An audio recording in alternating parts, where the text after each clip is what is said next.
Welcome. In this video, we will walk you through how to change the language of your WhatsApp app on your Android device.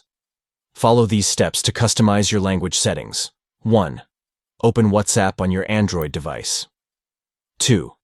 Tap on the three dots located at the top right corner of the screen to access the menu options. 3. Select Settings from the menu. 4. Next, tap on App Language from the Settings menu. 5. Here, you can easily change the language setting for your WhatsApp app to your preferred language. By following these simple steps, you can personalize the language of your WhatsApp app to better suit your needs and preferences. Changing the language setting allows you to communicate and navigate through WhatsApp in a language that is most comfortable for you. Customizing the language on your WhatsApp app can enhance your messaging experience and make using the app more intuitive and user-friendly. Whether you prefer to use WhatsApp in your native language or explore different languages, adjusting the language settings is a quick and straightforward process.